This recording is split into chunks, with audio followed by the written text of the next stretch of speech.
Or bigger than a hell ring. Things like you heard on the decks.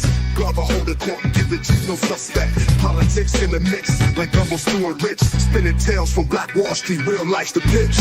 Johnny Glover Show, be more news. Johnny Glover Show, be more news.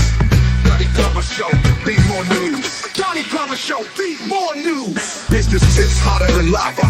Got that Midas touch. Stocks and blocks teaching youngins how to clutch. Ears to the concrete, finger on the pulse. Dropping wisdom like Homer, each word a joke. Johnny Glover Show, be more news. Johnny Glover Show, be more news. Johnny Glover Show, be more news. Johnny Glover Show, be more news. Walls painted black, history on lock. Blast off from Tulsa, rebirth like a clock. Markets rising from ashes to gains. Donnie the narrator, truth runs in veins. Johnny Glover Show, be more news. Johnny Glover Show, be more news. Johnny Glover Show, be more news. Johnny Glover Show, be more news.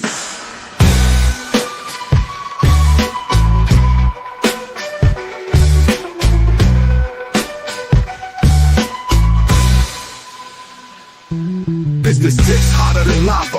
Got that Midas touch. Stocks and blocks teaching youngins how to clutch. Ears to the concrete, finger on the pulse. Dropping wisdom like Homer, each word a joke. Johnny Glover Show, be more news. Johnny Glover Show, be more news. Johnny Glover Show, be more news. Johnny Glover Show, be more news. Walls painted black, history on lock. Blast off from Tulsa, rebirth like a clock. Markets rising from ashes to gains. Donnie the narrator, truth runs in veins. Johnny Glover Show, be more news. Johnny Glover Show, be more news. Johnny Glover Show, be more news. Johnny Glover Show, be more news.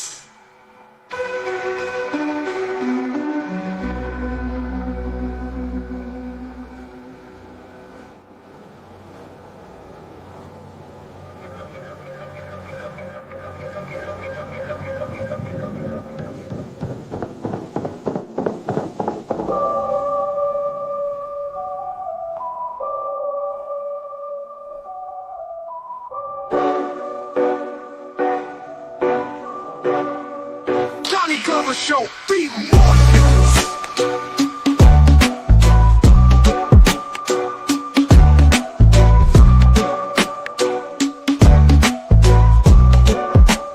Be news.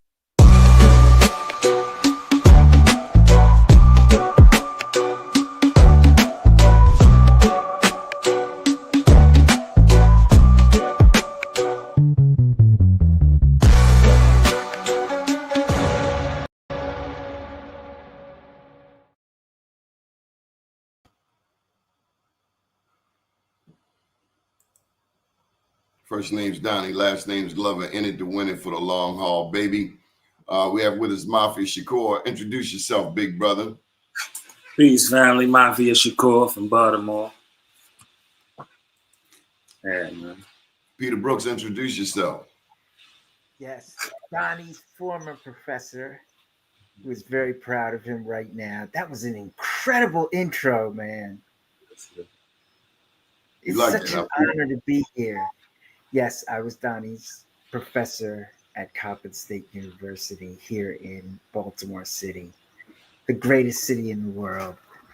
What can I tell you? Got Chi-Town in the house. Peace, everybody. Harsh Leader 4. Peace, everybody. How y'all doing? Doing well. All is well. Yes, Hannibal James, Detroit. Hey, what up, though, everybody? Peace and love, everybody. Sure, for sure. Peace, man. We got Wells in Hawaii. Peace there, Brother Wells. Blessings and peace. Peace. Everybody had a good day? Awesome day. Yeah, definitely. Hey, man, I ran across something I wanted to share with you.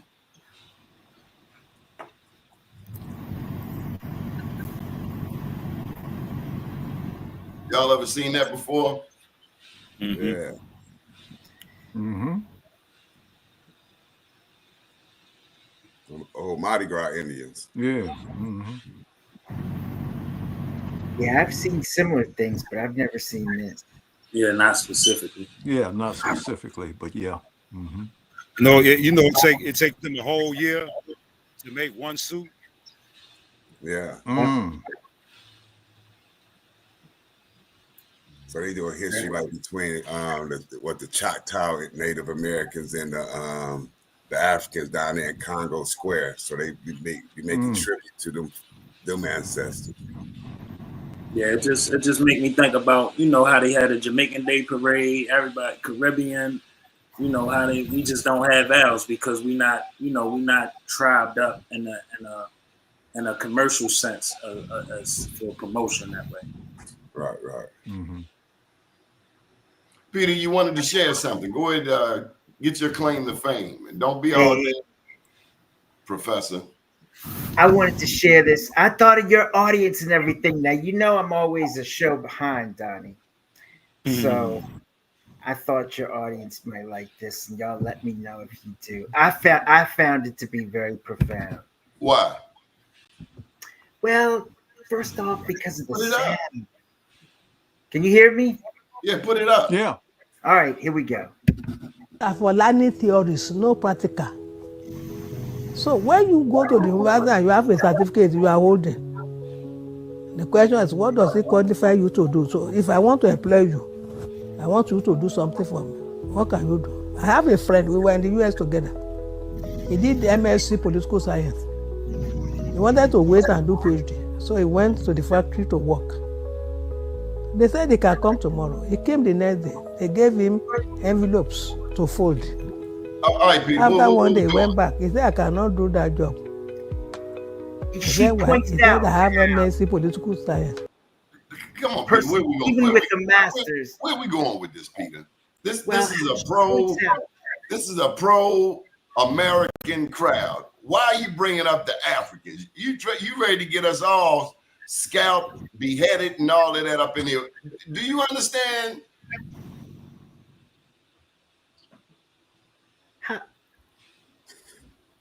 Where are we going with this, Peter? I'm trying to point out that there's oneness in all people that's sort of irrelevant to education. There's a common sense which education takes you away from. That I'm saying that, look, when I was in Jamaica, you could find people who were educated from the British and they could just do one thing. But when you talk to the Jamaicans, they could do anything. Anything. It was amazing. Plumbing, electricity, carpentry, everything. One person would know all that stuff. Cement, driveways, you name it. So, yeah, our education, I feel like, robs us of a lot. And our education, in a way, it takes us apart. It really does. We start, talking about this tribalism thing is kind of the downside of it, because we start that in education with this fraternity and stuff.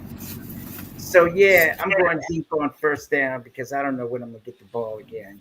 All right, well, let's take the ball back. Mafia Shakur, give me a recap on last night. What'd you think? Man, last night was very informative.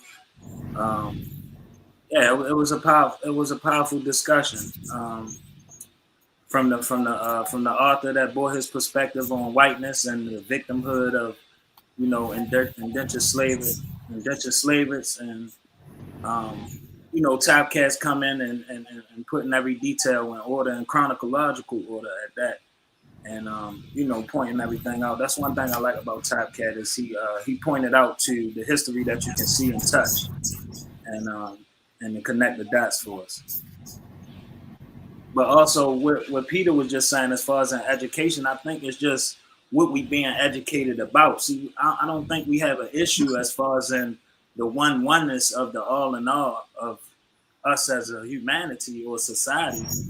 It's the issue of that everybody is in the race, but we the black race and we blacked out of the race. So we not even in the race, but we just playing along with everybody else's game. So the education of knowing who we are and what is our game in this race, how do we even get in the race to be a part of the race? Yeah. I caught the part where you said, the Jamaicans can do everything, and that comes because they the playing field wasn't fair. You know, you had to be able to diversify yourself. We always had to diversify ourselves to fit in. So we had to be, what's the quote, 10 times better. So I believe that education is needed. I think that's maybe a way to soften the masses, because you can't move without educating. There's different forms of education, like learning history, and then it's the technical aspect. So I believe them things is needed.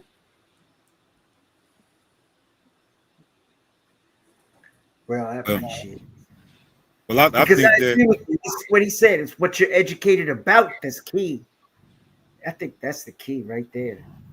that's the secret ingredient, because that's just like how they classify some children as being hyperactive or ADD, which according to some people, that they remove the H from there, the ADHD to ADD.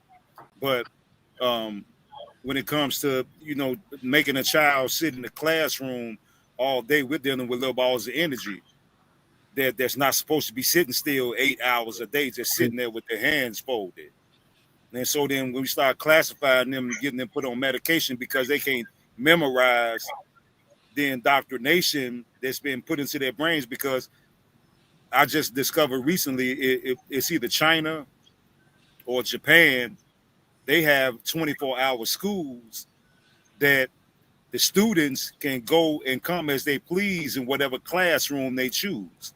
So they can go into a class and stay there for 10 hours if they want to, or they can go and stay an hour and leave. But when you try to force this indoctrination or this information into children's brains, because I remember learning geometry in school, and I'm trying to figure out when the hell is the last time I actually used some geometry. See? Now I may have used it in practical stuff, like fitting the stove into the square between the two cabinets or something, but there's nothing geometrical that I put on a piece of paper and say, oh, there's my answer.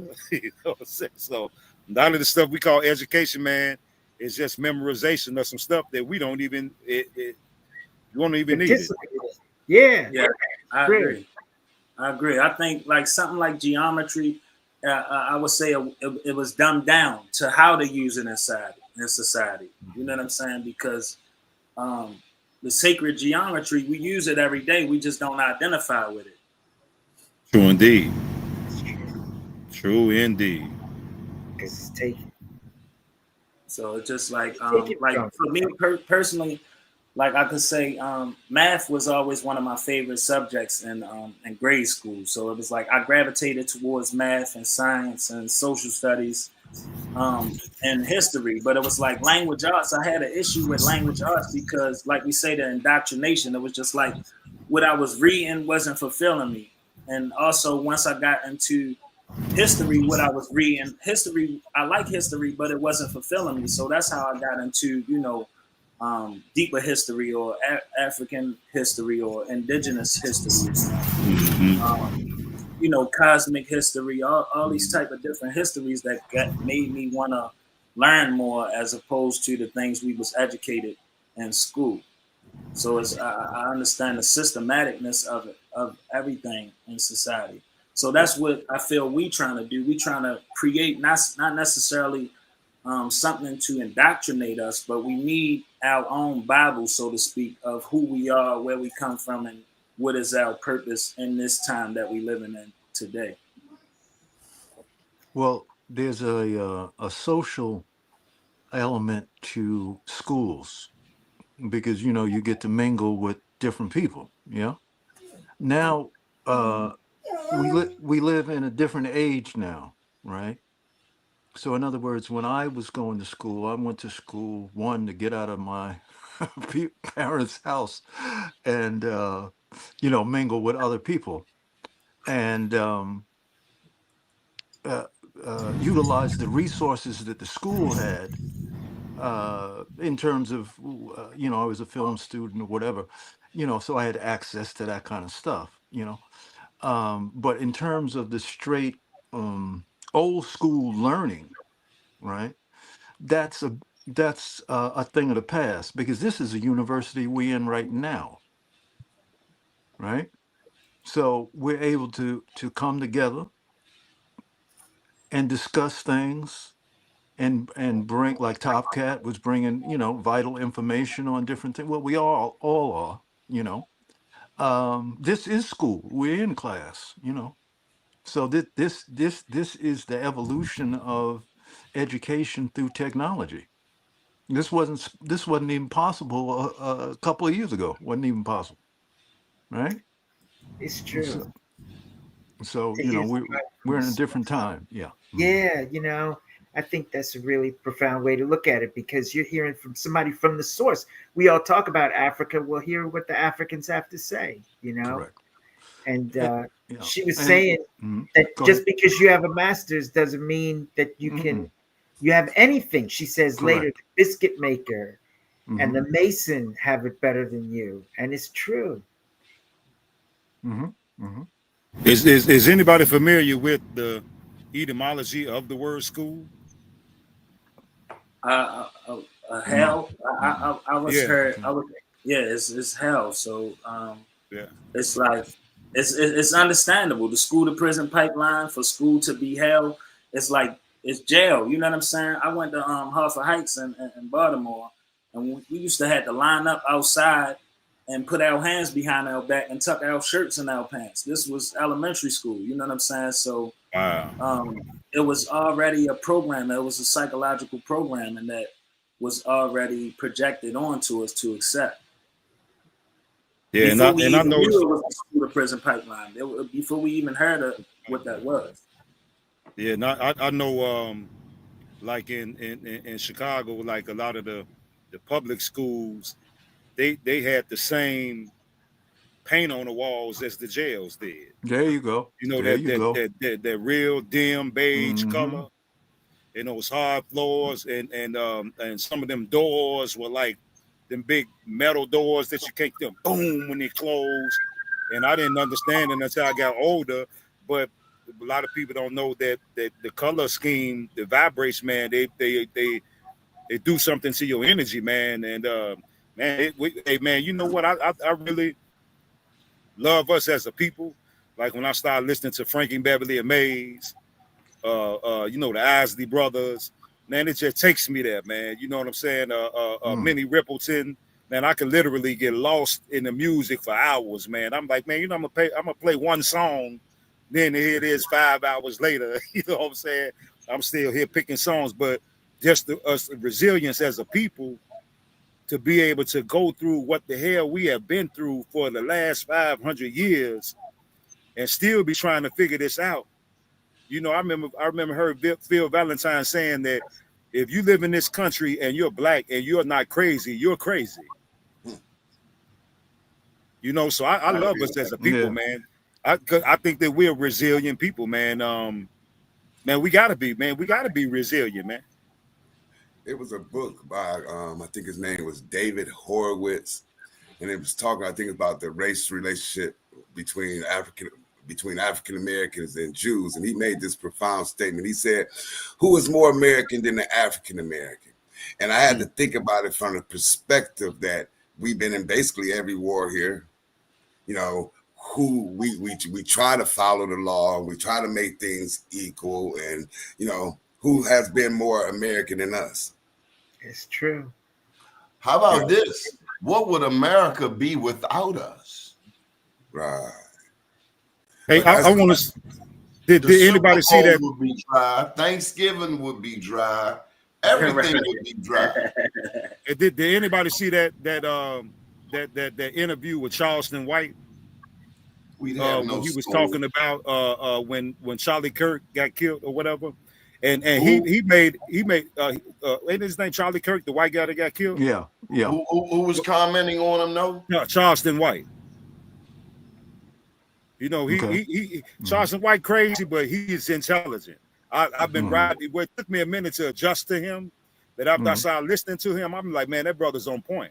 He has a crazy way of saying things, and he might go in left field at times, but he is intelligent as I don't know what. But he made me think. He said that nobody likes white people, especially American white people. And he said for the past 50 years, the only friend that white people have had is black people. It's true. And they don't even treat us like anything. It's true. And that's something you hear at the reservation, man. American Indians, man, out west, they actually kill white people and they brag about it. We talk Wow. about it in the cities, but it's totally different.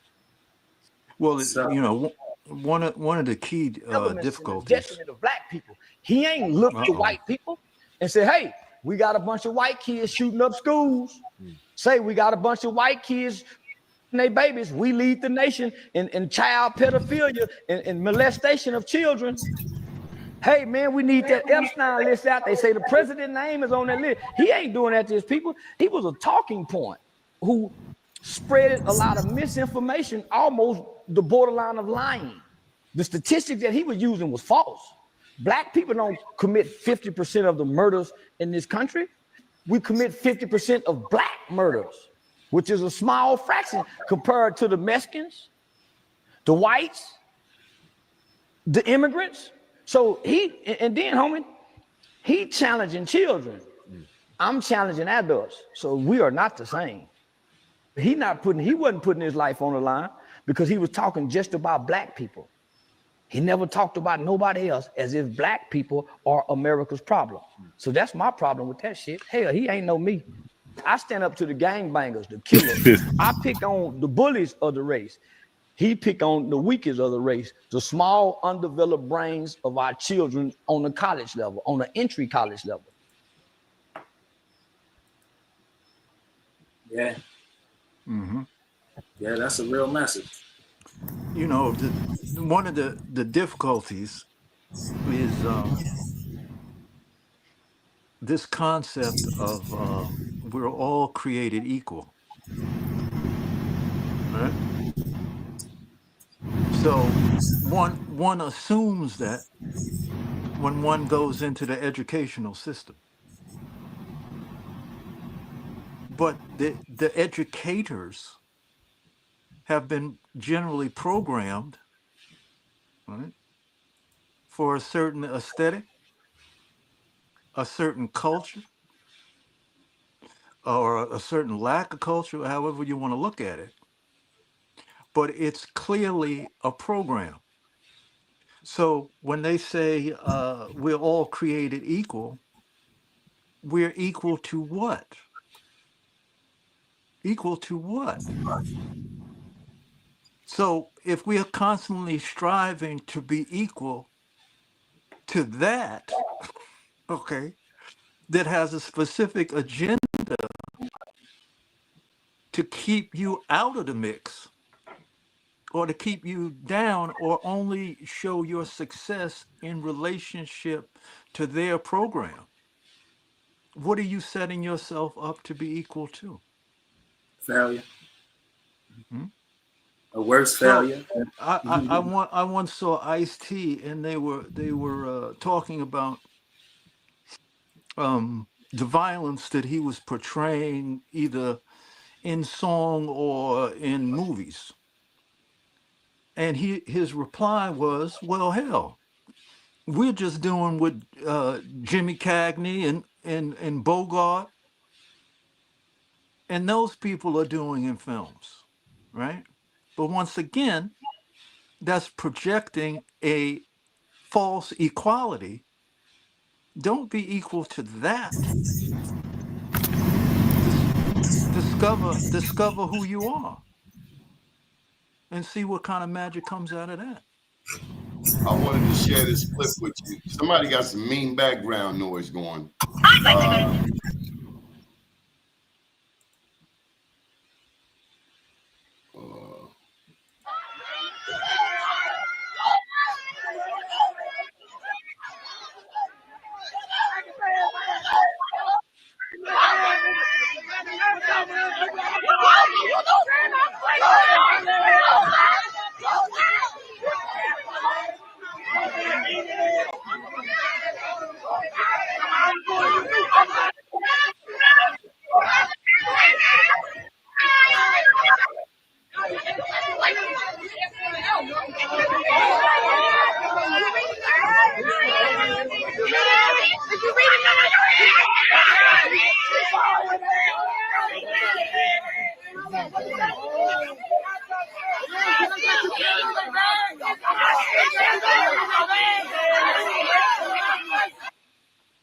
didn't really get too crazy. I mean, but Where is that? This was at a HBCU, and this young man apparently went on the campus, supposedly for a debate. Okay. And it resulted in them, I guess, walking him off the campus. So that clip, the ugliest it got was where maybe some young people were jumping in front of the camera, and but nothing much beyond what you saw there in that clip. And the person who posted it, and I invited him on the show, was saying that he was embarrassed. He said, how could these, is this what we send our students to HBCUs for? And I gotta tell you, I side with the young people. If you're blood and you got a handkerchief hanging out your pocket and you walk over there to where the Crips are, what do you think is gonna happen? Now, I don't know about the debate, how he was invited or what have you, but you got a MAGA hat on coming through a campus. All campuses are being threatened. They threatened Harvard. So I wanted to get you guys' thoughts on it. Yeah, see, it ties into what we opened up the show with as far as an education. Because if we don't have the proper education on the not what's actually out in the forefront, but what's behind what we seeing. You know what I'm saying? Just like make America great again. Why wouldn't we want America to be great again? Because if it's ours and we trying to reclaim that. You see what I'm saying?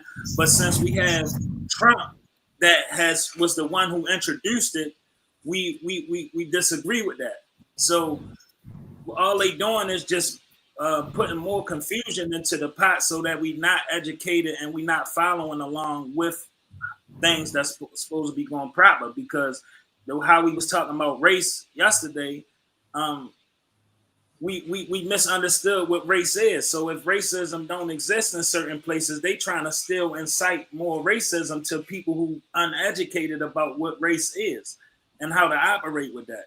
So it ties right back into what we're saying about education, because the youth, we have the heart, or scholars, they have the information, but we have to bridge the gap. You know what I'm saying? The brain, left brain work with the right brain, and work with your kundalini so you can have a full thought. Peter, you've been a college professor. Do you think those young people were unwarranted? Do you think they were warranted? Do you think they had the right to express themselves? Do you think they were embarrassing? I didn't find them to be embarrassing. I like I said, to me, it was like you going over there and you kicking the hornet's nest. And what do you expect? I mean, that's what you call the loyal opposition, man. They're playing their role. They're doing what they got to do. You know what I mean? To show that, hey, we're here too. You know what I'm saying? Don't ignore us. And so, yeah, I feel like, and they're responsible. They're growing up in this. They're looking towards their future, and they don't like what they're seeing. You know what I'm saying? So, yeah, I can't. Yeah, I will say this. This came to me earlier today. Mafia in '65, the year I was born, Malcolm X got killed. When I was 3, Martin Luther King got killed. At 3 years old, I remember the angst. I remember the tension. I remember the National Guard coming up North Avenue, coming up Patterson Park with tanks.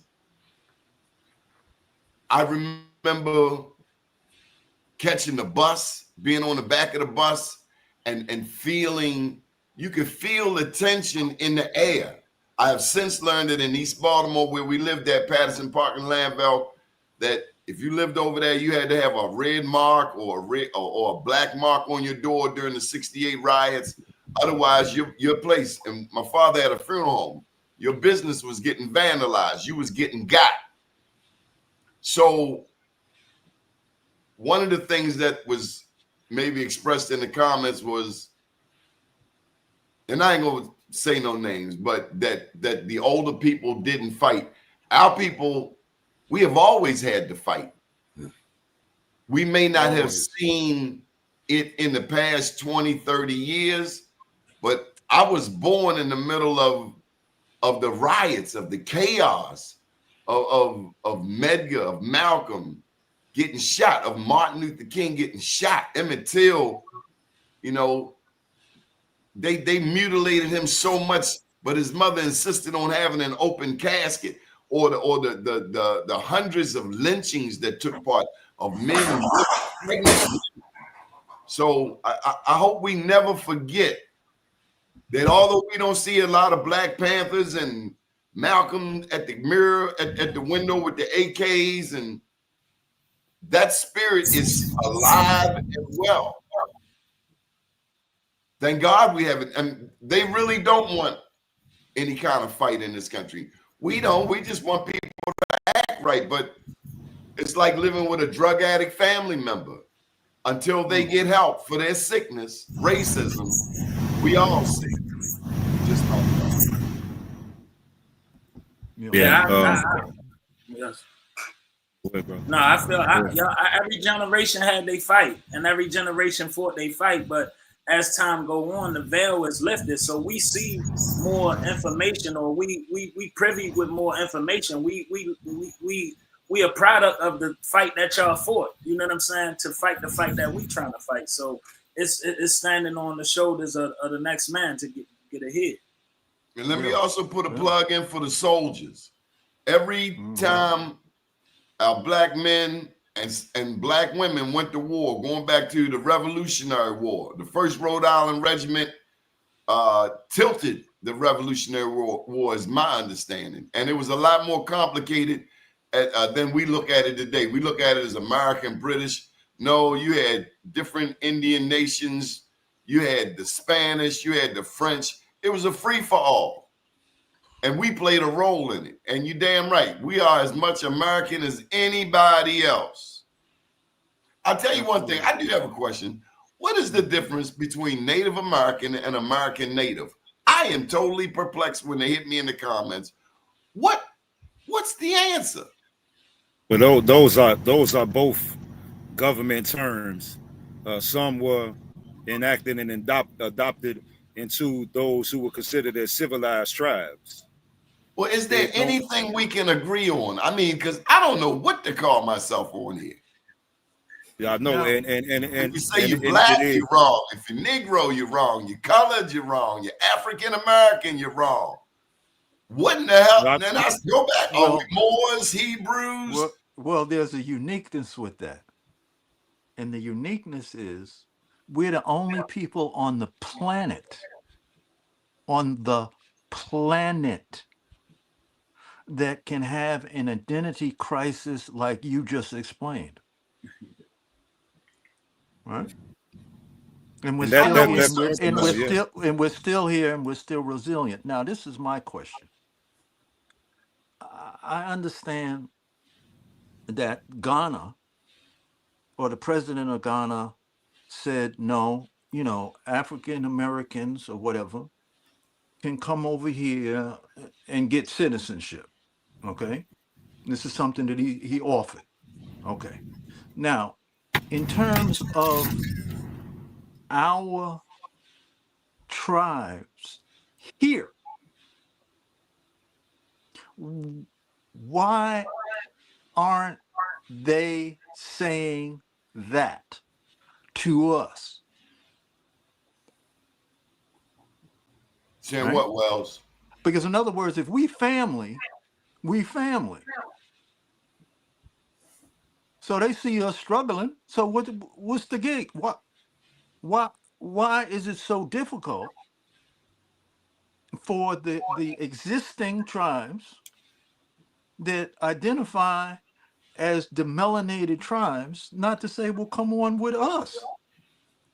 I think it's some angst against us that nobody is talking about. Like we talk about the miseducation that's out here. Mm-hmm. This been going on for hundreds of years. Even back in Africa, quote unquote, it was angst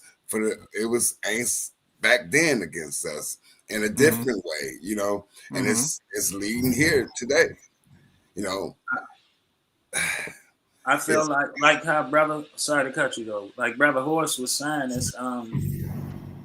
it's a part of they already with the system. Those tribes that already exist and claim they already a part of the system to keep us out. They already made they deal with them. It's like the civilized tribes that sold out the Constitution, the original Constitution.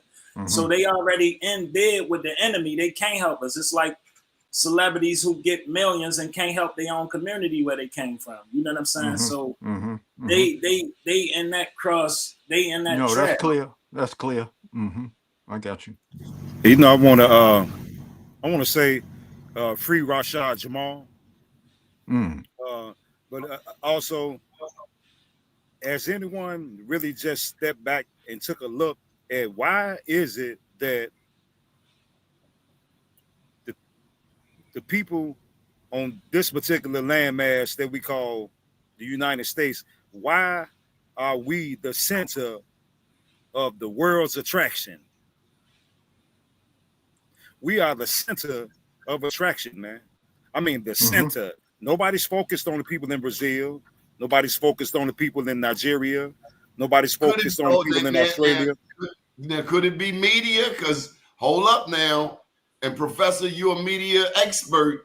We do have, whether we know it, a very narrow media. It's not like we're in Europe or in Africa where you got multiple stations. Countries are real close to each other. It ain't equal. It's harder to tell a lie. Over here, hold up, homie. We really just get one news here. I don't know. That's my perspective.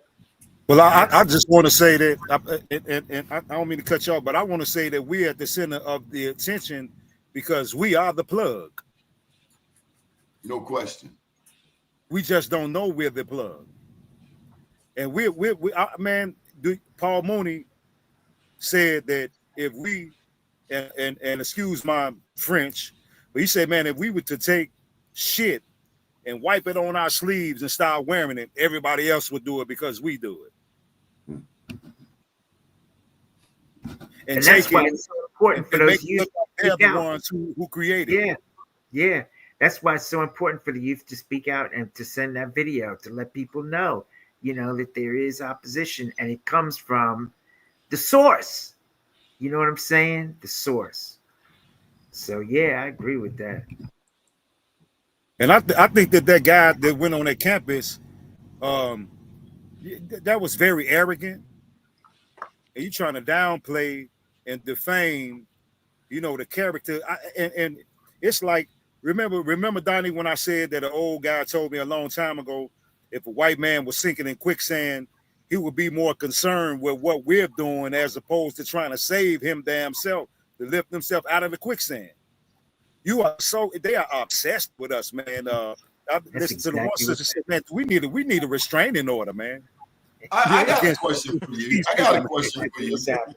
Do you ever have you ever heard a sister talk about white female microaggressions at work? No. Have you ever had that conversation of what sisters go through in the workplace? Black? Yeah, I have. Yeah. Come to think of it, yeah. Yeah, and it's the obsession, man. Let me feel your hair.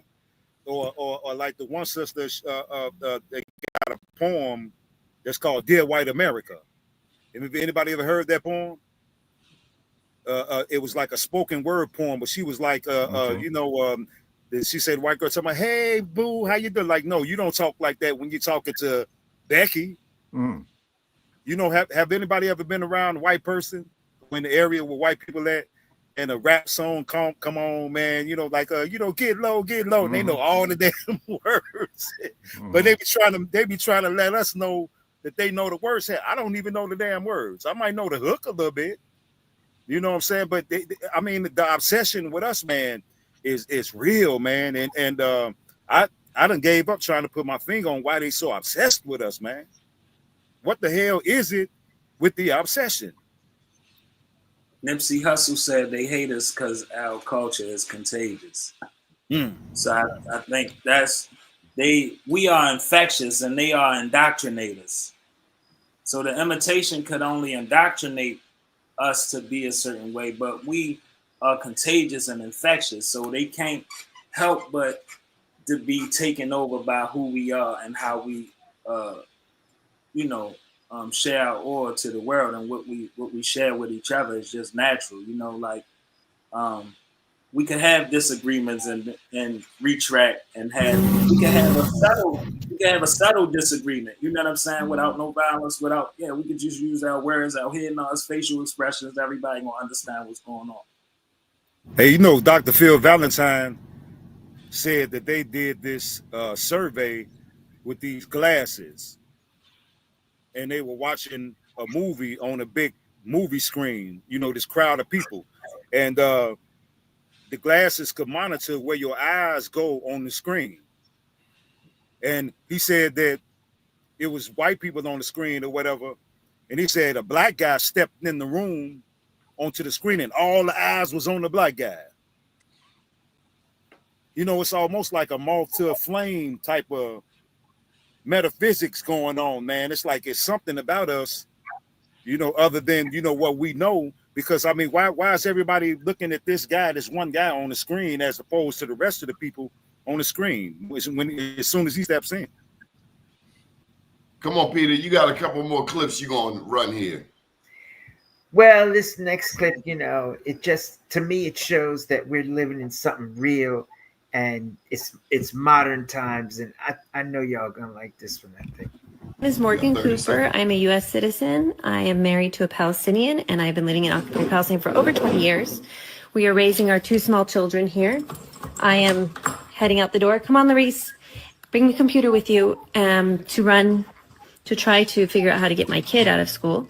My husband has just called me saying that the Israeli military is in downtown Ramallah, and he and his car are now blocked in by them, and he can't get to the school. And the school has just sent a message. All right, Peter, you fired. What's that got to do with Black Indians? It's just a universal thing. It's like Bob Marley. Bob Marley was not an Indian, but that's something we all relate to. You know what I'm saying? Let's I'm trying to find the common ground. You was my professor. Right now. Because I thought about where you came from and what you're dealing with, and you were my professor for 1 semester. Now, I just figured you at least understood media. Do you see the comments? Do you see the audience? Do you see who's mostly listening and watching and supporting this show? I don't see a lot of comments from there. So it's like, are you missing? Well, listen. We talking to Black people. If anybody understands Gaza Strip, it's us. Hell, we can just look up Park Heights at the racetrack. You got Jews on one side, Blacks on the other. And it's a fight for territory. Now you see why I put it on. Go on.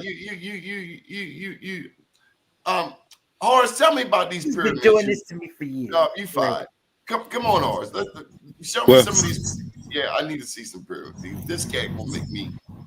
Hey, I'm gonna throw my flash drive in, but I want to say, if anybody familiar with Chicago gangs, the Black ones, you got Black Disciples, Gangster Disciples, you got Vice Lords, you got Four Corner Hustlers, you got Four Corner Hustlers, you got Mickey Cobras, you got Black Peace Stones, and you got New Breeds.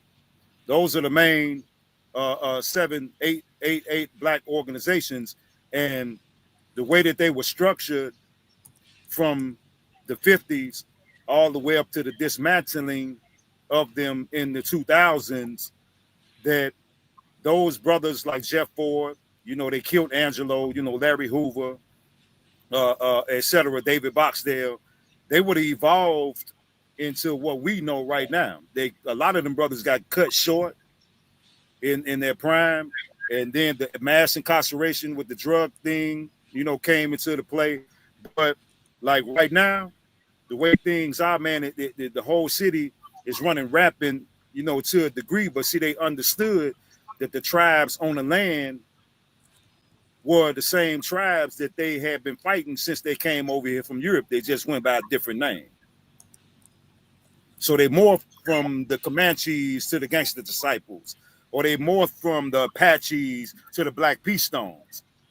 Same tribes, different name. So they broke that up so they could continue this madness that they're going against the people, because they've been at war with us since they got here. We never was at war with them on a mass level, even though we did fight, and that's what the Gullah Geechee Wars was about when they was going down to Louisiana, and then they were renamed as Seminoles for some strange reason.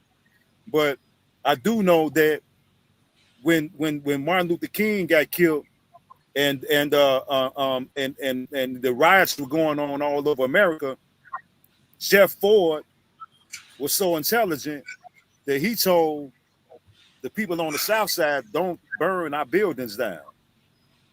We're not going to tear up our communities, because we're going to still need these different stores, et cetera, after this madness dies down.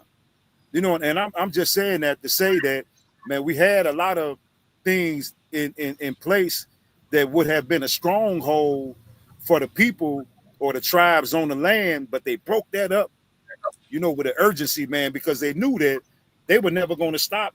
And they knew that the resistance, because like how they try to portray the gangs now, as well as the black men, like all of us wear pink mini skirts, or all of us, carrying the rainbow flag. That's not true.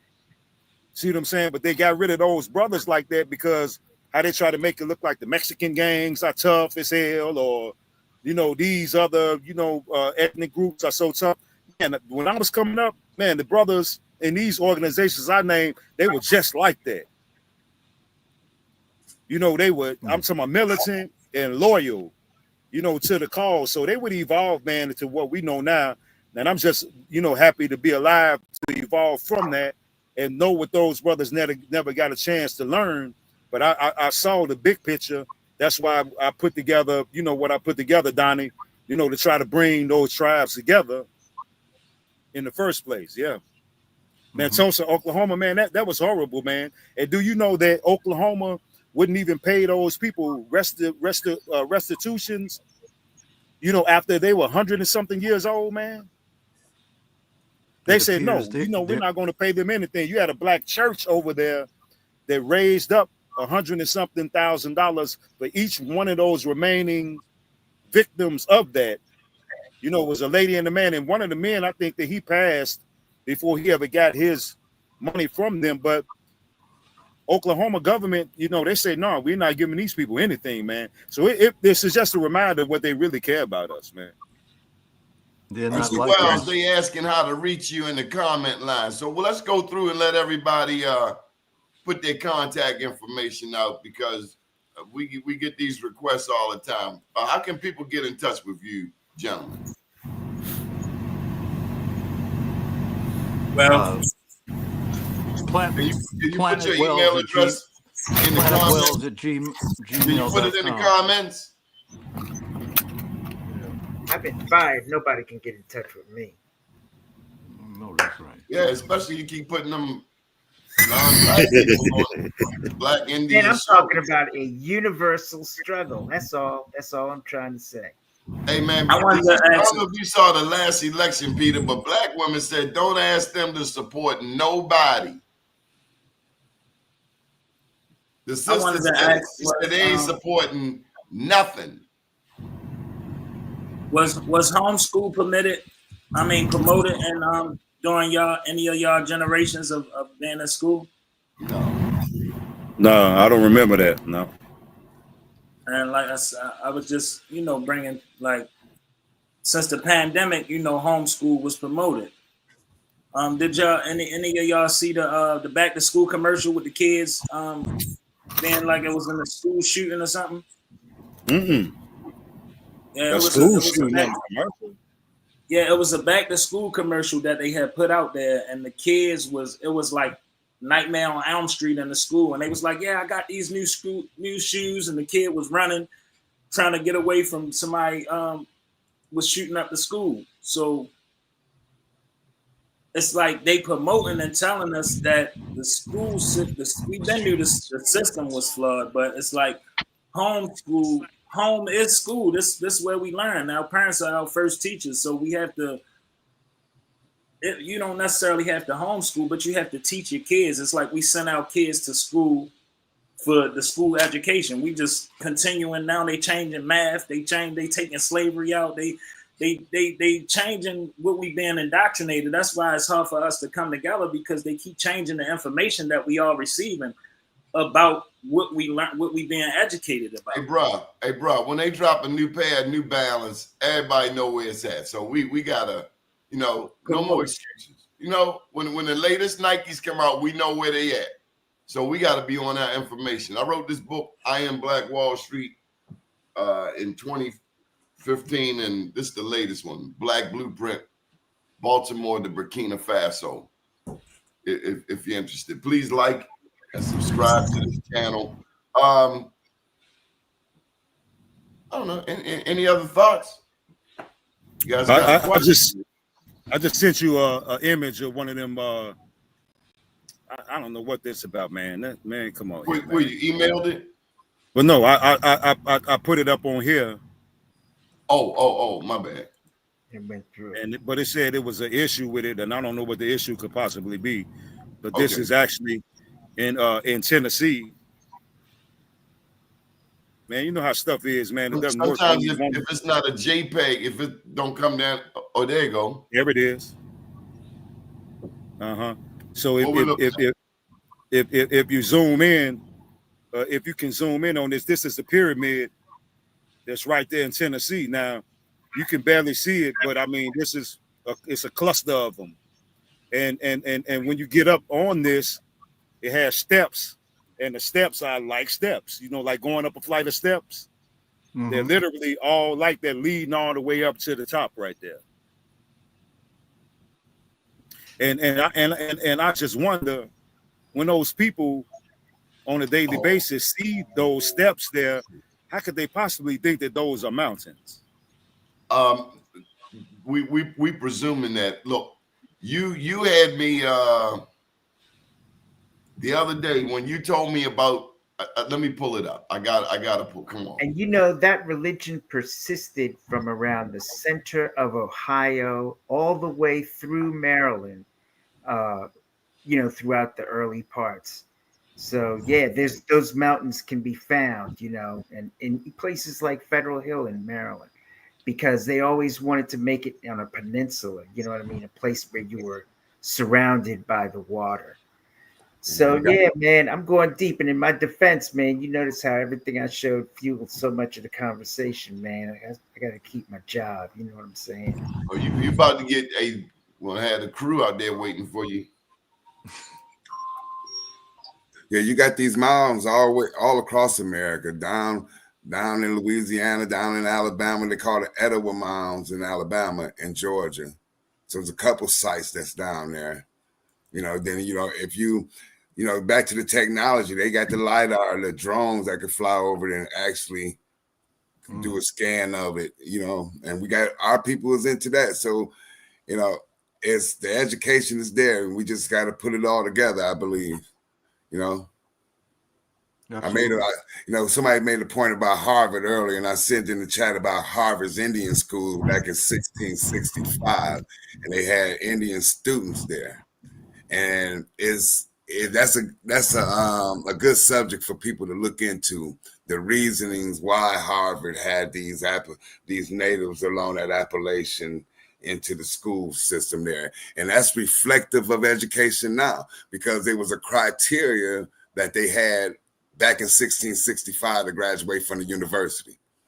I graduated with a construction management degree. So I got a construction management degree. I know how to do physics and electrical, plumbing, HVAC, and all that stuff. So I see geometry. I work with them type of things all the time. So, but it's a reasoning why we're in this position, why we're segmented, and why we're clustered in these situations. So, but I thought that this Harvard thing would be a good starting point for a lot of people, since it's like close to 1619. Just what's that? 46 years later. So back in 1665, the Indian school at Harvard. Mm-hmm. It was good research.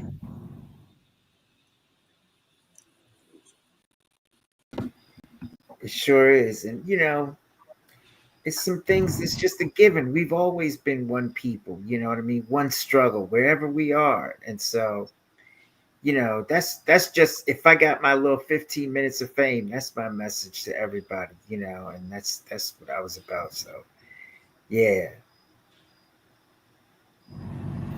That's all I got.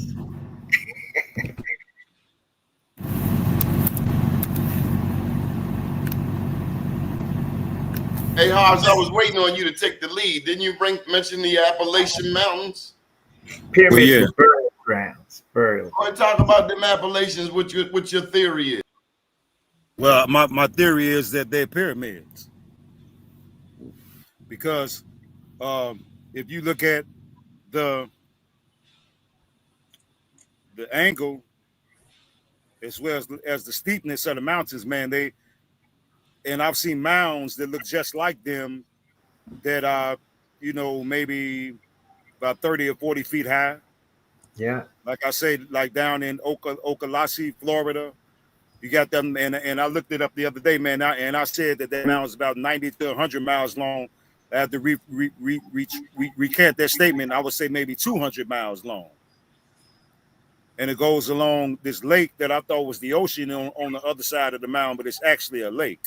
But right in on Highway 76, and I have to look in it's some part of Pennsylvania, but where the Appalachians are, there's a body of water right there, and it's real mysterious and spooky, man. When you get right there, man, and I'm talking about, man, there's so much energy that emanates from right there, and other people have said how those Appalachians up in that area are magnetic, and you can feel the magnetism when you're near them. But right there in that particular location where I was saying where the body of water is at, you have steps in the end of that particular mountain, quote unquote, or appellation, and it looks exactly identical to the steps that's in Pyramid Lake outside of Los Angeles, California, which they lied about and said that they carved those steps into that mountain back in the 20s with some form of technology or whatever. And I'm saying to myself, well, if y'all did that, why y'all haven't done it anywhere else? But we know how they lie. You know, that's what they do. But those Appalachians, those are not mountains, man. And a lot of them have steps. And when you get up into areas like Scranton, Pennsylvania, you know what I mean? Man, they got one that sits like right in the middle of Scranton, man. It's so big that it's scary. But they have steps in them, or even like I said, upstate Schenectady, New York, in that area, and they're clustered together. So all of these times that we have been thinking that these things are mountains, they're actual pyramids. You see, and there's nowhere, there's nowhere on the planet, like I was reading the other day out of the Keys of Enoch. It says the sacred land of the West, which is the region of the original grids that was used by the masters. So we're in the land of the original grids that was first in the technology that migrated to the rest of the planet. And like I say, the way I see it is that when you have a clean sheet of paper and you have an ink pen and you put that pen down on the paper and start writing, over here where we are is that first dot that hits the paper, that original grid. But those Appalachians and Mount Shasta in Weed, California, there's a pyramid sits directly next to it. You know, well that's Pyramid Lake right there. Okay, so you see that step pyramid that's right there over in the Appalachians in that area. Where I was talking, is this Appalachians or is this Pyramid Lake, Donnie? Who pulled that up? Donnie did? Not me.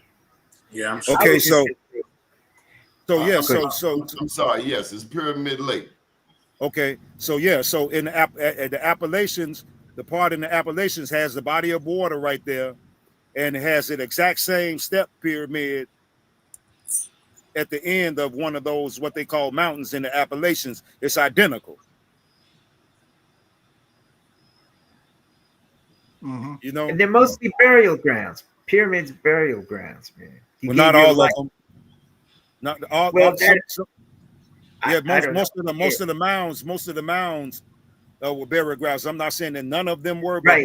a lot of them, you know, were places where they been transported to and from out into the cosmos, as well as energy harnessing places. Because we got to realize when the matriarchs were in control, quote unquote, of the planet, they were in all of these energy centers, controlling the harmony and the balance of the planet. Just like a lot of people don't know that down there in Rock Island, Illinois, there's a Stargate right there on the island of Rock Island, right on the other side of the Mississippi from Davenport, Iowa. So our ancestors, man, yeah, go ahead. So Kemet TV asks, where are the steps in this step pyramid? Can you see the steps in the to the left, almost the lower left? So it's in about 1/4 of the way in. Yeah, I think everybody can see that. Yes, sir. But like I said, they're the exact same steps in the Appalachians as well as a million other places, man, up in Iowa, Wisconsin. I don't know, man. I got them, man. I be working. I'm trying to figure this out, man. But I got other ones, man. They unavoidable. You can't, and they try to cover them up, but it's impossible to cover them up. But I'm gonna say another thing that a lot of people are unaware of is that our ancestors drew hieroglyphics into the ground as well. So when you ride past some of these places where there's trees where they send land developers down in there to survey the land, and then you'll come back 10, 15 years later, and there are entire communities built on those lands, but you can see the hieroglyphs in the land, and they look like a lot of the hieroglyphs that's in the Sun pyramids down in Mexico. Like Atlanta is full of them. Memphis, Tennessee, full of them. So I'm trying to figure it out, man. And I got my finger on it. I'm almost there. But yeah, those hey Johnny, if you could pull up Mount Shasta. Slow down, fast guy. I'm coming. My bad. I'm trying to get Kincaid's cave, because this has been mentioned time and time again. Kemet posed the question. He said he was in the Grand Canyon, but this is Kincaid's cave. The Smithsonian refutes and denies that there were any Egyptian artifacts found in there. But that's what it is. What you want me to pull up? Mount Shasta in California. Let me pass the ball to Hannibal. Hannibal has something he wanted to show here. Okay.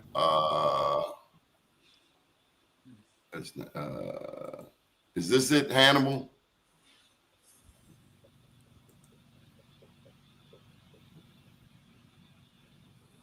Yeah, so this is the Etowah Mound complex down in Georgia. In Georgia. So the mounds was used as like where the chiefs would live. Like if you notice, the town was made around the big mound. And then you had lower mounds where like the Yaholos or the medicine men or the religious people lived.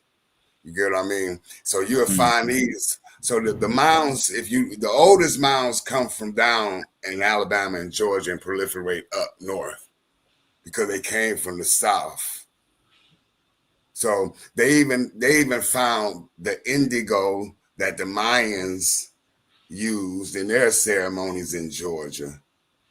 So when you wanted to find like the essence of the pyramids and why the pyramids come around, you have to go to the knowledge of the South. And this would tell you, and especially how, and it looks small, but these is huge. These is big. If you've seen people there, they're gigantic. Yeah,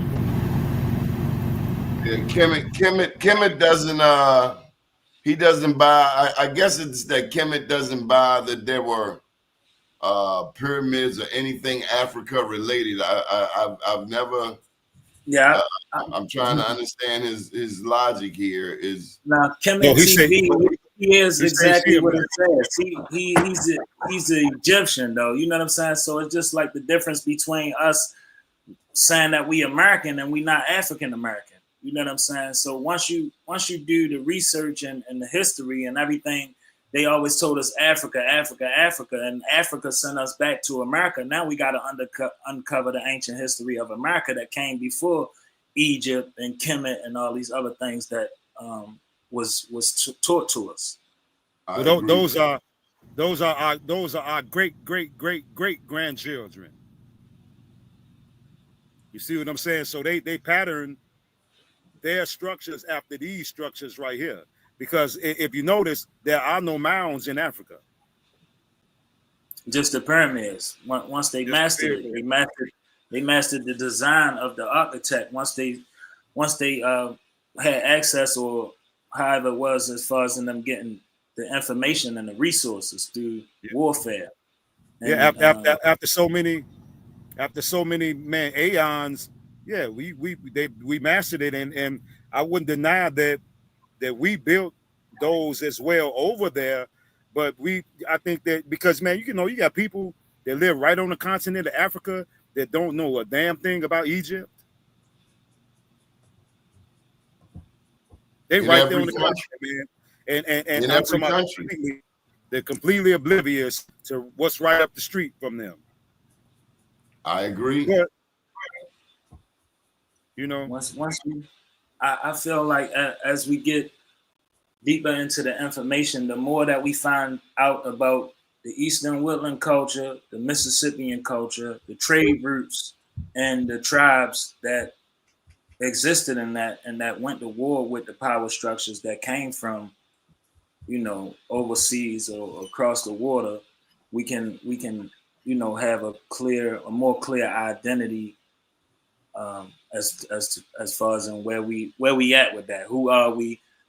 How do we go about moving forward? Because the truth is, even though we have the information that we have, it's still right in front of us, but we still can't see it because we just can't walk into the Grand Canyon. We can't walk into Area 51. You know what I'm saying? The mounds is landfills, and it's so much still to uncover. They got them blocked off, man. They got them, but it's crazy that they're blocked off like that, because they don't want us to get to them. Because, man, it like Stone Mountain, I seen Magic 363 when he had took all the brothers and sisters on Stone Mountain. Man, I thought that was beautiful, but that's a pyramid, right? No, it's not no damn mountain, man. One mountain like that just sitting in the middle of nowhere with nothing else near, no type of mound, little mountains or nothing, just one mountain. And then they got these Europeans carved into the structure of it. But like I say, man, the golf courses are burial mounds. And how disrespectful is that to be walking around playing golf on our ancestors' mounds, on our ancestors' burial grave? That's just like going to a cemetery and playing golf in the cemetery. No, I agree. Horse don't play about them pyramids. Hannibal, what you gonna put up? Oh, so these are the Mayans down there, right? This ain't my picture, right? Let me see what I got. So I got I thought this was a fascinating video of one guy was searching for the Mayans in Georgia, and they found them tablets in Georgia carved in the ground with the Mayan symbology on it, the hieroglyphs from the Mayans down there. But the Mayans are what you call Muskogee Creek. You know what I'm saying? People from the Yucatan, So that's another history there. So the education of the natives might be something that we need to start to unravel to our audience. To understand the Muskogee, then understand the Cherokee, then understand that, well, the Seminoles, the Choctaws, and the Chickasaws are babies of the Muskogees. They just branch. You know what I mean? Exactly. Once we can understand the tribe family tree, I think that would definitely help with the educational aspect as far as them. Like Boris was saying, tying that to the gang culture, because the gang culture is the outlaws. Who was outlawed? The tribes was outlawed. You know what I'm saying? So, yeah, we started the video with the Mardi Gras Indians. The Mardi Gras Indians, them outfits they're wearing right there, they representing the gangs of Louisiana. And down there in Congo Square. So if you listen to the songs, they say I'm Big Chief, and he get to calling out his gang. He get to spitting out what he's saying. You get what I mean? So you know that how we rap and stuff. That down in Louisiana, when you hear the Mardi Gras Indians, he's repping his gang. And then you see when they get face to face with each other, this is like old beefs, old ancient beefs, even before slavery ended. So you see one native dressed one color, and all his kin people dressed that same way, and they get in the middle of the street, and they'll just all be saying they look so pretty and fine. And that's the thing about they're not beating each other to death right now. They just beefing like that. Dance offs. I showed you, Donnie. So I think when we dwell, like I was saying to you guys, when we see the parallels with our native history. When we delve into the native history, we'll see why we eat quote unquote cornbread. We'll see why our granny had the name Mahalia, because Mahalia is a Creek name, which means teacher, because the mother was the teacher. So I think that the education is pertinent, but I think that we had to do it in a way where it's like, 'cause we got generations here. You know, most of us think that we're disconnected. We got a younger generation here that's socially entertained. So they have to get this information socially entertainable. So how do we do that? That should be the key. But I do think that we need to unravel the relationships that Native Americans had. You know what I'm saying? Because most of them say, hey, I'm Native. And they get to say, well, I'm Cherokee. Well, I said it before. Cherokee means foreigner in the Muskogee language. A Cherokee will not call himself Cherokee. Absolutely. You know what I mean? So we need to know. Once we get these terms, I think that was the way of what's the word? That's like we was talking yesterday, like being white. You get what I mean? It's being Cherokee. You get what I mean? Absolutely. That's what that term is. Mm-hmm. But see, the elders, like I say, these things get passed down from the elders, but they didn't look into it. So we get the catch terms, just like people say, we Moors and this, that, and the third. We get it passed down to us until we can get access to the proper relationships. You know what I'm saying? Because everything is whitewashed. Everything is whitewashed and stepped on. So it's about bringing it back together with the puzzle piece. So we know we dealing with the Mississippian culture, and we dealing with the Eastern Woodland culture as far as in territories until we get to the 13 colony aspect. You know what I'm saying? So we have to, like we were saying yesterday, follow the bloodline. The bloodline leads you to the warpath. So once we find the warpath, we'll see the trade routes. Then we can see the migrations that happen. Now we can compare the name changes to the timestamps and be able to identify not only with ourselves, but with each other. Even though we are American, we all have different features, but we all still on our indigenous. We Americans. So that's the thing. We all could be indigenous to this land, but we have different tribe aspects to each other as well. So that is a part of the bridging the gap too. What do you call it, Shakur, when you have, because I'm looking at, I get a little taken in by these comments. Is this guy Kemet just totally against our connection with America? Yes, totally. He is the guy with the cartoon Egyptian indoctrination. This is why they sent us to Africa, because if they have these type of perspectives, we'll keep arguing that we not from Africa. We not arguing about that. We know we not from Africa. If we go back generation. So that is the part of, it's just he's holding on to the truth of his knowledge. Well, because it's like people I'm open to whatever the truth is. but not everybody is, Mr. D. Right. You see what I'm saying? Not everybody is. Some people learn to confirm what they already know. They don't want to challenge their knowledge. They don't want to have a meltdown in their heart because something that they believed in was a lie. I've learned a lot on this show, some things that I didn't know. And I think it's okay to learn things you don't know. Come on, Hannibal. But wouldn't that get an African claim to be indigenous, to be the first discoverers of this place?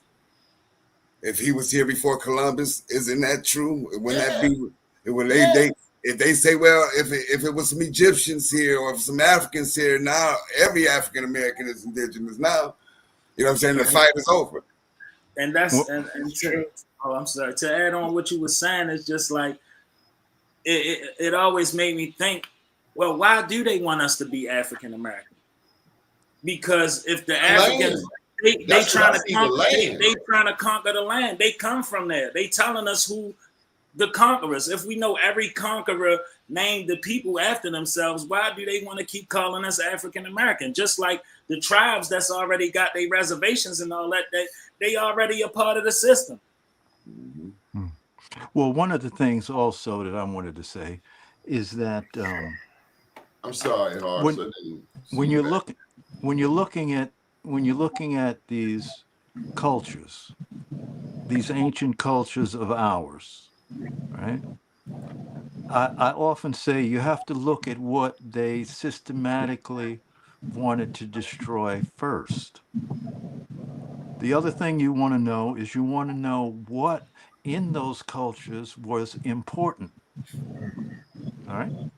So when you look at the movies, the John Wayne movie, or any of that stuff from the past, one of the things that they always did was they demeaned and made jokes of the medicine men.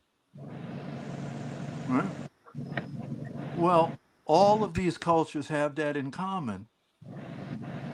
Their reverence and respect for the medicine man now, or woman. Now, let's slow down. What really is that? What really is that? Well, the modern word is shaman, right? Well, what actually did they do for the tribe? Literally, actually.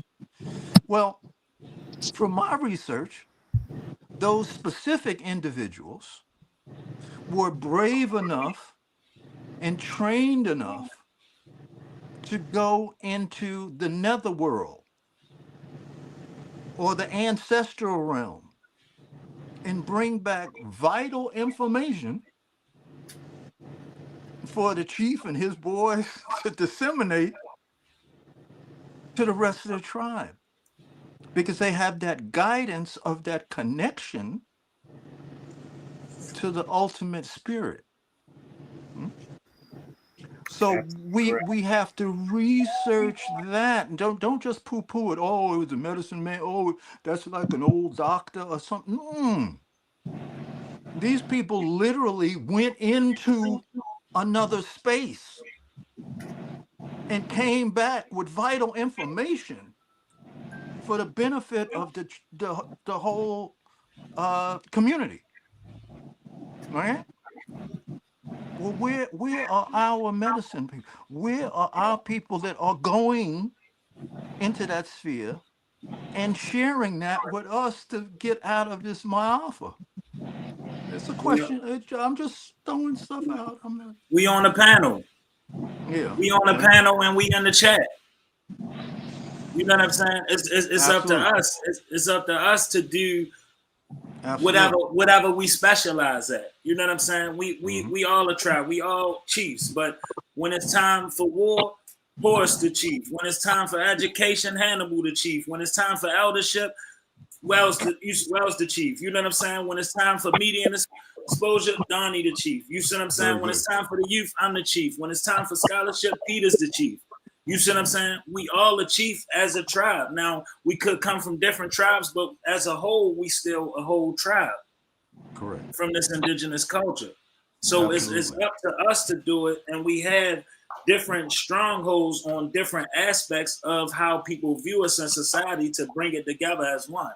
That's what I want to hear. Absolutely. You know what, Elder? Uh, What you just said, man. Sent the electricity up my spine when you said that, okay. Okay. Mm, because that mm, was man so powerful, brother.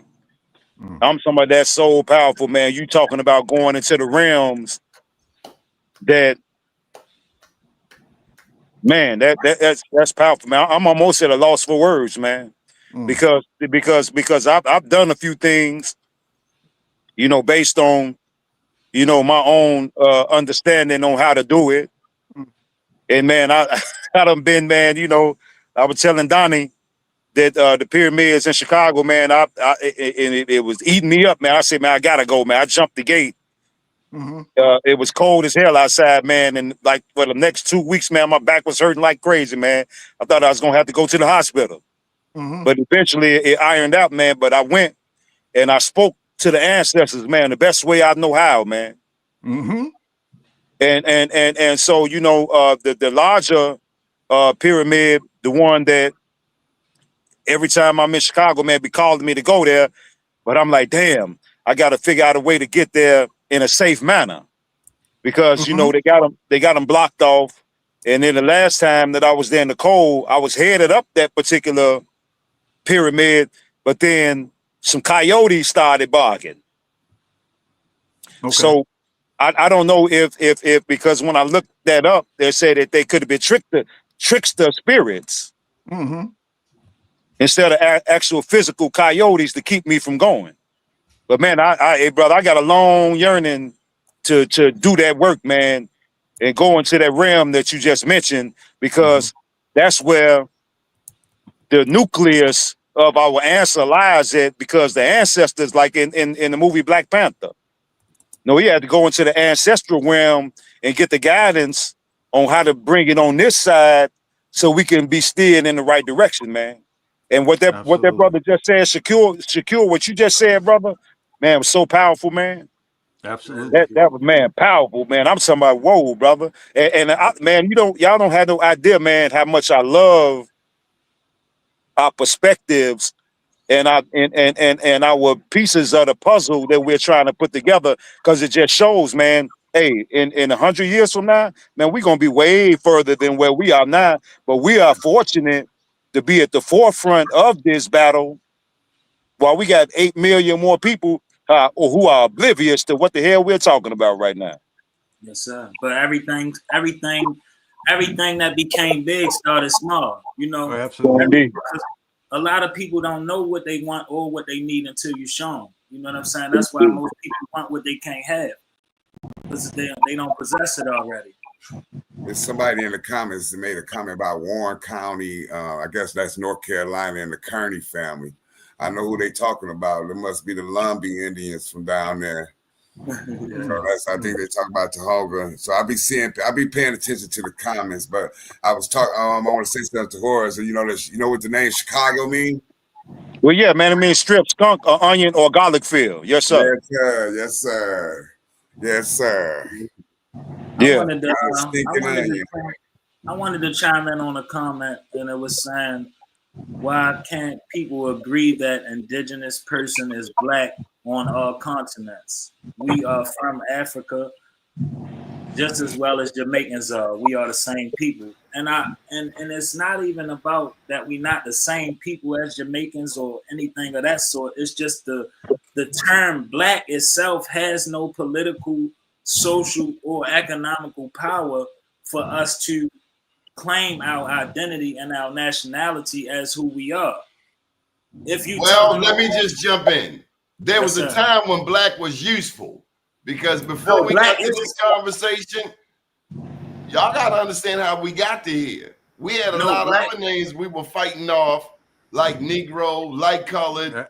Absolutely. So y'all got to calm down on the black thing, because from where we came from, black was a step up. And what nobody cared about what somebody else thought. It was what we thought of ourselves. I understand what you're saying. Well, that's what it means, the curses. Yeah, but y'all, you can't negate. You can't unlive. No, it's not a negate, though. No, hold tight. Come on, Wells. Come on, Wells. Y'all got to hear this. Come on, Wells. What they call you when you was a little boy, Wells? You can put me on blast like that. Colored, then Negro, then kind of back to colored a little bit. Then it went to, let's see, colored, Negro. Then it went to black just for a second. Then it went to Afro-American. Then it went back to black, right? You feel me? To see the neurosis of this, and you would walk around with that, with your Afro shit or whatever. That's what I was born on. That's how deep it was, bro. That's how deep. But it's not. It's not a negate, though. I just want to say it's not a negate. I got you. It's not to negate anything. Absolutely. It's just to add on, because this is what we are accepting from what they given to us. Still, we still not identifying ourselves. They're all powerful. Yeah. So Donnie, back in the day, Walter Cronkite or whatever, right, is talking about the Negro people, and then it went to the then they started talking about the black people, right? Now they talking about, you notice this when you see on the TV, and they be talking about, well, black and brown people, black and brown rights, right? Well, we all shades of brown, bro. Let me just interject this. That's a move to divide us. Not only have we gone through an identity crisis, America has gone through an identity crisis of what it believes itself to be, let alone what it calls us. So we in a incestuous, abusive relationship. It's like we done let a bad tenant up in the house, and we don't know how to get rid of this cat. Now this cat, it's all one matrix. Well, one other scene in the Sinners movie was when the homie was chasing the guy to the house, and he ran up in the house and told the people, look, they're after me, I gotta go in here. And they went in there, right? And then the Indian brothers came to the crib and they said, yo, is the homie in there? And they said, no, ain't nobody in here. And he, he could tell that was some bullshit. And he went and he said, that the person you think he is, he ain't that. He ain't that. That was a very key point. They ain't that, what you think. Right? You better try to concentrate on who you are. You better do that. Because if you get caught up in that mix, okay, they done already taken your music, they done already taken your medicine, they done already taken your prayer, they took your food. Okay? Yes, sir. So always look at what they took, what they thought was important. Right? Bring that back to you, okay? Because we're in the age of information. It is an incredible age in the sense that you can access all kind of wisdom just off the internet. So Night Crave, let me just give Night Crave. Night Crave, it depends on how old your dad is, because I'm telling you, at 60, black was not looked at like you look at it today. And so that means the words have meaning and they can change, but don't let that divide us. That's all I'm saying. No, that's not an issue. When Popo pull all six of us over, they not asking, are you black, colored, Negro, African American? They locking you up. I have a question for the panel. If two armies go to war and one is fighting for good and one is fighting for evil, which one will win? Good. I'm with the good. To Is the that end. is that everybody's answer? It's hard to say. Yeah, I was about to say. I was about to say because the evil not gonna fight a good fight. Now, if you're looking And at they the think they're planet, good. half of the day is sunlight, half of the day is dark. If that's where you're going at, if Well, you're no. talking balance. Well, no. The answer to the riddle is the one who fights the hardest. Oh yeah, no question. Well, I plan to. We fight the That's hardest true. over here. Yeah, see. The Dr. Martin Luther King, according to Harry Belafonte, said that I believe that I have integrated my people into a burning house. So You ain't we are. gotta believe it. He did. Yeah, and so that Clearly. yeah, clearly. Clearly. Yeah, and see that in itself is one of our nemesis, is that we're still integrated with the enemy. It's just like anybody ever seen the movie The Golden Child, where the Yes, dragon sir. lady told Eddie Murphy that Yes, sir. they had to keep evil on all four sides of the golden child at all times. We are the golden child. So they got to keep these things on all four sides of us at all times for distractions, as well as to harness our energy. But we got to find a way to break free, and going into those realms is one of the main ways that we can do it. But I think that segregation is like the number one thing. I mean, if it's possible for us to do that, is it probable that will happen? But man, can you imagine if we were to become segregated, what we would come up with in a half a decade or better? Well, first we need to segregate our minds. What you mean by that, Elder? Remove our minds from the program Yes, sir. that doesn't recognize us For who we are. Yes. in the human family. Okay, that's what I see. They don't even recognize us as the human family, bro. Somehow we gotta snap out of it. You know what I mean? Like really wake up, right? And we have a theater now with the internet and this, that, and the other, where we can access, if that desire is in the heart to know, which is, we all have that. We do have a technology that can assist us with that. All right, Right? Hannibal, we're gonna So get we your have to final dig word deep. in for the day. You got one piece you wanted to add. I see you done put it up here a couple of times. Hannibal, you're gonna need your own show. I see this now. All right, you say that, brother. No, but you know, that was the last piece I was talking about Chicago and being the onion. But I was That just wasn't saying that. Appalachia. Oh, that wasn't me with the Appalachian. I don't believe so. No, Appalachia Research. Oh, okay, yeah, I see. Could you bring that one up? Yeah, that was the one about the Mayans down in Georgia I was talking about. I saw the white guy on there, and I didn't know what you was doing. It kind of threw me. Okay, there you go.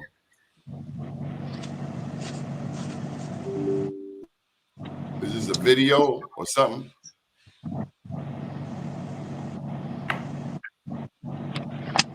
What is it, brother?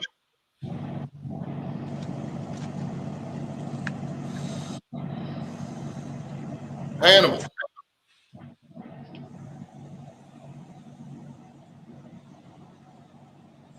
I don't know what it is. Okay. Well, any final thoughts before we get up out of here? Oh man, I just want to say thanks to the panel. Shout out to the panel, everybody on the panel. I appreciate the love. Mafia, brother, you're deep in the heart, man. Deep in the heart, sir. man. It's big love, big connection, big Yes, praise, sir. bro. Likewise. For real. Absolutely. And Mr. Brooks, Peter, I feel you. you know, sometimes the metaphors can be difficult. You know what I'm saying? But I heard you. I understand where you're coming from. Well, the important thing to remember is that in all of these tribal ways and stuff, and people wanted to know the traditions of the Eastern Woodlands, it always centers around the men, mentoring each other, forming a circle like this, discussing things and providing models for the young people to build upon. And so, once again, I go back to Donnie. I just thank you so much for bringing us all together. I think it was a special evening. And Horace, you're in my heart. You know, I appreciate it. absolutely. And Hannibal, come on. Yeah, I'm sorry, you guys, for the technical difficulties. I had to go from my laptop to my phone, but I appreciate everybody. I learned a lot from everybody tonight, and I feel everybody. Yeah, and I appreciate the brother Clever, man, for providing us with a platform where we can have these discussions there. And man, Donnie G. man, I've been knowing y'all cats, man, for more than 3 weeks. There we go. For me, it's about Mafia Shakur because I want him to know that he's got young people coming behind him. And if we show him love, then he'll be more likely to show them love. Much Absolutely. love. Absolutely. Absolutely. Hey, I want everybody to check out Rashad Jamal's song called Kundalini Energy. Okay. Man, that's that's the baddest rap song that y'all cats done heard. Like you said, since the Harlem Renaissance. There you go. There you go. Yes, sir. All right, well, hit us with them libations before we get up out of here, Horace. Oh man, I thought you'd never ask. You got to get some water, man. You're supposed to do it with some water, man. No, I got some water, but believe it or not, brother, I got some pyramid water right here. Because all I got right here is a Pepsi. Yeah, I got pyramid water right here, man. That I actually got from. Well, I'm gonna send you a video of it from when the water trickles down the mountain. But I know that that's not a mountain; it's a pyramid. So I got out and got me 2 jugs, but I done did a ritual with one of them, so I got one left. It's down here under my bunk here.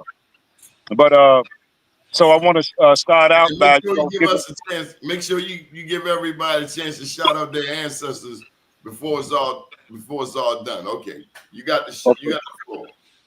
Okay, I want to give honors to Prophet Noble Lee, to Queen Nita of Chicago, Illinois, who defeated 5 armies of invading Europeans.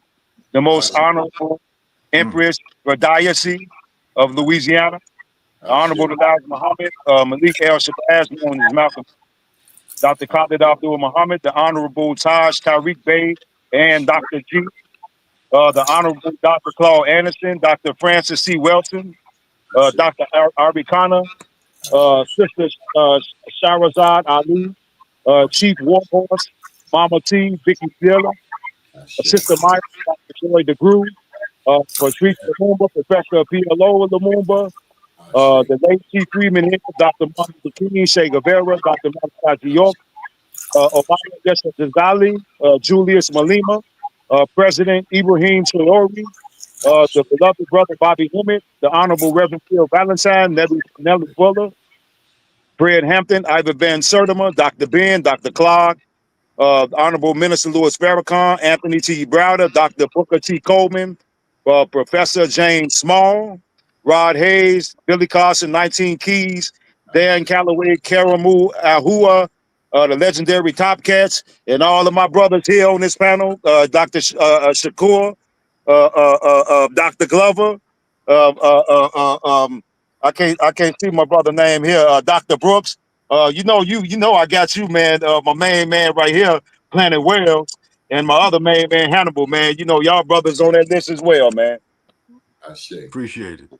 Shout out to our ancestors, everybody. Peace. Peace, my brother. Peace, fam. Peace. Peace. Have a good one, y'all. Absolute.